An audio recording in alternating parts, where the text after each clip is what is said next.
За та бүхний өдрийн амар амгалан айлтгая. За энэ хууль зүйн яам дээр өчигдөр бас энэ сангийн яамны энэ ажлын хэсэгт энэ төсвийн ажлын хэсгийнхэнтэй уулзсан.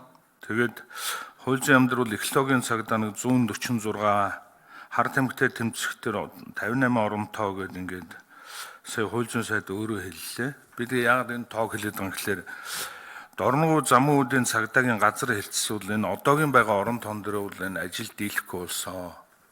Энийг бол өмнө нь бол зөндөө би ярьж ирсэн.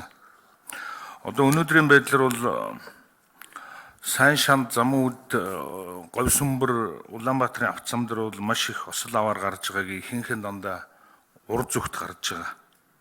Дээрээс нь замун үүдийн бомтор Монгол улсын импортын 70% нь одоо орж ирж байгаа гэсэн үг. Ачаа барааны өдөртөө нэг 8-аас 10 мянган хүн зорчигч орж гарч байгаа. Тэгээ энэ үүд хаалгаар чинь бол одоо хууль бус 8 хар тамхи орж ирж байгаа шүү дээ. Тэгээ энэ үүд хаалгаа хомиж жоохон тэндээ бас цагдаагийнхаа талаас ингэж анхаарал тавьж өгөхгүй бол саяны миний хэлдгээр замун үүдийн цагдаагийн хэлц Дорногов аймгийн цагдаагийн газар хоёр бол үнэхээр ажиллаа хийх боломж олцоо бол маш хэцүү болсон. Тэгээ энийг хууль зүйн сайд маань анхаарч өгөөч. Одоо бүр орон тоо нэмэгддэг юм бол тэр хар тамхитай тэмцэх 58 орон тооноос ядаж хоёрын замун үүд дээр ч юм уу. Тэндээс чинь одоо хар тамхитай тэмцэх ажиллаж эхэлнэ шүү дээ. Дээрээс нь экологийн асуудал гэж яриад байгаа. Одоо энэ замун үүд дээр бол өнгөрсөн жил Хятад энэ гахаан мялзуу өвчин гарсан. Энэ бүр Хятадын тал бол энийг алдаад Хойд Солонгос, Өмнөд Солонгос руу ингээ ороо өвчсөн. Тэгээд цаашдаа бол манай руу орж ирэхгүй гэсэн баталгаа байхгүй болохоор энэ экологийн цагдаа гэдэг чинь одоо бас энэ дээр хамаарах болов гэж ойлгож байна. Ялангуяа тэр замун үүдийн хойно барьсан тэр мал эрүүлжүүлэх үсгээд одоо бараг жил гарсан боллоо. Одоогийн байдлаар бол нэг 20 мянган хонь байх шиг байгаа. Тэрийг цагдаагийн газраас одоо очиж шалгаж ирсэн хүн нэг ч байхгүй. Тэгээ нэг өдөр тэр бөөнөрөө байгаа хонь мал чинь одоо өвчин авахыг байгихгүй болчиход энэ малчид ард иргэдээс маш гомдол ирж байгаа. Тэгээ нэгэнт одоо засгийн газрын 19 оны 7 сарын 3-ны өдрийн засгийн газрын хурлаар мал экспортлохгүй гэж одоо шийдвэр гаргасан учраас тэр малыг нэг тийш нь болгож өгөхгүй бол энэ өвөл одоо хавар ч юм уу, эрх хавар ч юм уу энэ өвчин гарч болцсошгүй. Малчид энийг одоо бас холдуулж өгөөч гэдэг асуудал яриад байгаа. Тэг энийг яаж шийдэх юм бэ? Энэ дээр одоо цагдаа яаж ажиллаж байгаа? Энийг нэг анхаарч өгөөч гэсэн ийм асуудал байгаамаа. Тэгээ энийг бол одоо бодвол тэр экологийн цагдаа хүнсний аюулгүй байдлаа хариуцах байлгүй дээ. Одоо хэдий одоо тэр алта хууль бус уул уурхайтай тэмцдэг ч гэсэн хүнсний энэ аюулгүй байдал дээр бас адилхан анхаарах байх гэж ойлгож энийг ярьж байгаа. Тэгээд замун үүд хамгийн гол миний яриад байгаа юм бол замун үүд Дорноговын цагдаагийн орон тоог л нэмж өгөх асуудал хамгийн чухал байна. Тэгээд энэ дээр хууль зүйн сайд одоо манай цагдаагийн ерөнхий газрын дарга хоёр энэ Говьсөнбөрчүүд юм уу, Сүхбаатар аймагчүүд юм уу одоо бас энэ ачаал багтай янз бүрийн аймагуд байгаа шүү дээ. Тэгээ ижил орон тоо тавьчихдаг. Тэндээ ачаал нь харьцангуй бага байдаг байх гэж ойлгож байгаа.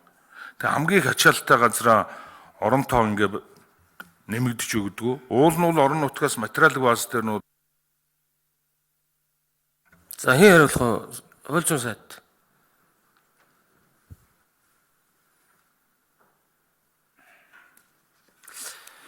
Тэр хувийн компани мал бааз байгуулад тэгээд элдв юм болж байгаа бол энэ цагдаа орох ажил биш шүү дээ. Цагдаа ч юм бол 3 дөрөв хуулиар хүлээдэг. Олон нийт аюулгүй байдлыг хариуцдаг, нийгмийн хэвжирм хамгаалдаг, гэмт хэрэгтэй тэмцдэг. Энэ хүрээндээ л ажил хийн. Асуудал гарвал дуудахад яг энэ хүрээнд асуудал гарвал дуудахад цагдаа бэлэн очно. Энэ саяхан яригдаад байгаа тэр гадагшаа гарах гэжсэн малын асуудал дээр тэр асуудал хариуцж байгаа компани. Тэгээд энэ хөдөө жахуу яамын тэр анхаарал тавих байлгүй дээ гэдгийг хэлье. Энэ шулуухан байсан дээр гэж бодож байна би. бас цагдаа харьяаллын ус асуудалд татж оруулах гэдэг байдаг, зовлон байдаг. Төрийн хүрээнд асуудал гарвал очино. Энэ экологийн цагдаа гэдэг юм чинь энэ нөхөн сэргээлт хийгдээгүй сая нэг хяламта үйл ажиллагаанд зогсоогдсон ийм газрууд дээр л төвлөрч ажиллана. Одоо бол байгаль орнтоонд ээлж дараалан явбал хуулийн хүрээнд байна гэж үзэхэд хэцүү тийм ажлууд хийгээд байгаа юм. Тэгээд засгийн газар дээр ярьж байгаа энэ экологийн цагдаатай болъё гэж ерөнхий сайд чиглэлээд нэг ийм хэд оронтой нэмэгдэж байгаа юм. Дорн гоё замын үеийн цагдаагийн орон тооны тухайд би бол яг одоо энэ өргөн барьсан төсвээр нэмж оронд нэмэх тухай асуудал ярьж чадахгүй. Ягаад гэвэл засгийн газрын шийдчихсэн асуудлаар би өөр байр суурийг илэрхийлэх хэрэггүй. 90 том дүнгийн би түрэн гишүүдэд танилцуулсан 6262 оронтой давын нэмэх хэрэгтэй байна гэсэн санал сангийн яамд явуулаад зөвшөөрөгдсөн хэмжээ 606 10% зөвшөөрсөн гэсэн үг. Тэгээд засгийн газар дээр нэгэн тийм шийдвэр гарч байгаа юм чинь энэ хүрээндээ л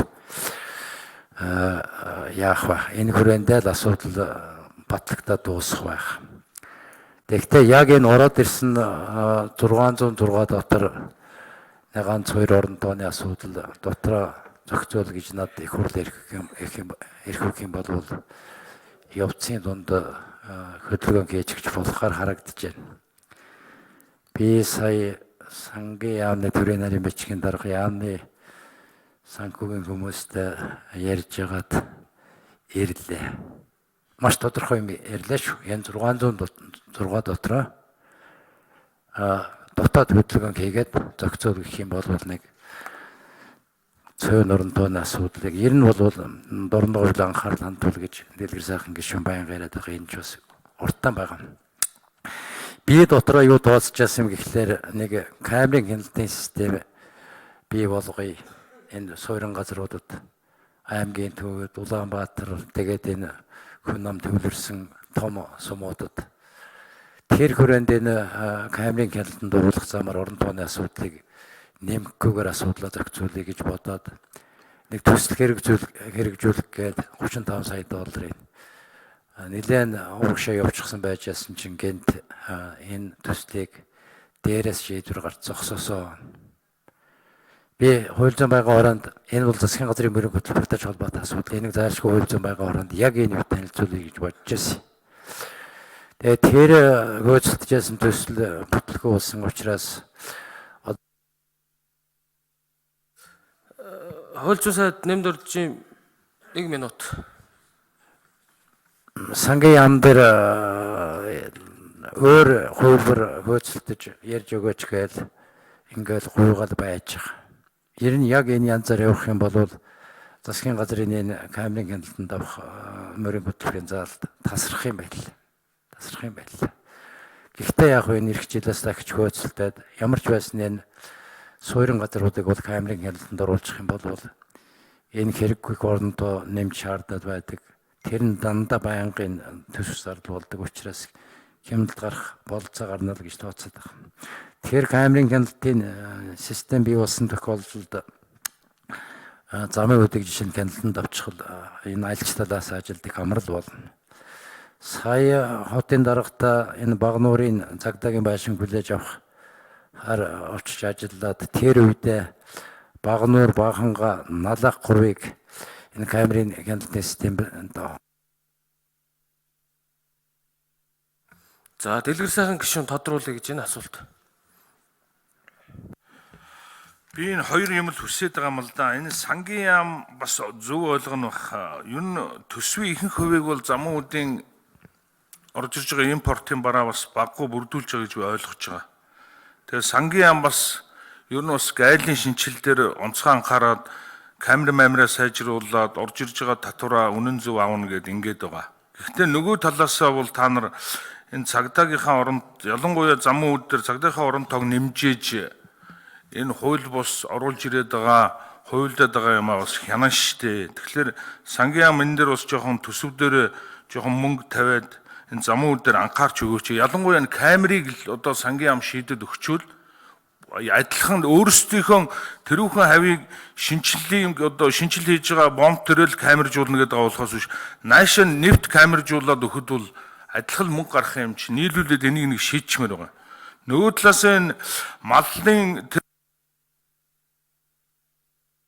За, дэлгэр сайхан гишүүн дахиад 1 минут өгье. би энэ хувийн компани гэдэг талаас нь битгий хараач. Гол нь энд байгаа олон мянган малчин нэг дор ингээ хашаанд одоо малчид юу гэж хараад байгаа гэхээр эн чи одоо өснөөстойгоо бүр хэцүүдлээ штэ гэдэг байгаа. Тэгээ энийг өвчин гарсан хойно нь ийм их зардал гаргах юм уу? Эсвэл өвчин гараагүй байгаа дэр нь компани эзэдийг нь одоо дуудаад цагдаа та нар энэ малаа хайш нэг тийш нь одоо шийдээч гэдэг юм уу? Ийм сануулга ч юм уу?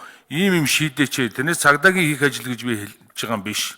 Гэхдээ цаашдаа экологийн цагдаа гэж байгаа бол ялгаагүй л энэ уул уурхаагаас илүү хүнснийхээ аюулгүй байдал дээр анхаарахгүй бол энэ урдаас орж ирж байгаа хилэг айл энэ жимс мэмс ч одоо бүгд л хэцүү юм орж ирж байгаа шүү дээ. Тэгэл энэ өвчин зовлон хавдарч нь бол бүгд энэс л их өсвөртэй шүү. Тэгээ энэн дээрээ давхар хяналт тавиулъя гэж байгаа бол ялангуяа сангийн яам энэ замуудыг л камержуулах дээр л анхаарат байл. Энийг чи дотооддоо хийх асуудал юм билээ шүү дээ. Ер нь бол гадны одоо Сангийн яам хариулъя. Камерын системийн тэр асуудал 35 сая долларын төсөл хөтөлбөр яагаад зогссон юм? Дорногов аймагт камерын систем нэмэгдүүлэхийн боломж байгаа мó? Ажлын хэсэг 3 дугаар микрофон. За камержуулах төсөл бол сая нэмд орцайдээс явж байгаад тэгээ аюулгүй байдлын зөвлөлийн зөвлөмж гарсан учраас зогссон байж байгаа. Хатан өнгөлтөө зээлээр явж ирсэн. Тэгээ одоо бол энэ хүсэлтийг биднээс бас судалж байгаа. Бусад их үүсвэрээс шийдвэрлэх мөрийн хөтөлбөрдөж байгаа юм байлаа. Одоо манай тагнуултаа бас ярьж байгаа. Өөрөөр хэлэх юм бол энэ нийт камержуулалтын төслүүд бол бүгд энэ холбогдож ажиллах систем байлээ. Манай энэ бомбтууд дээр хийгдэж байгаа камерын шинжилгээ ажилт гэсэн яг энэ зөвлөмжийн дагуу техникийн үзүүлэлт шаардлагуудаа тодорхойлоод явж байгаа. Энэ бусад камержуулалтын төслийг бас энэ хүрээнд авч үзээд үе шаттай хэрэгжүүлнэ гэсэн юм бодолтой. За болд гişүн.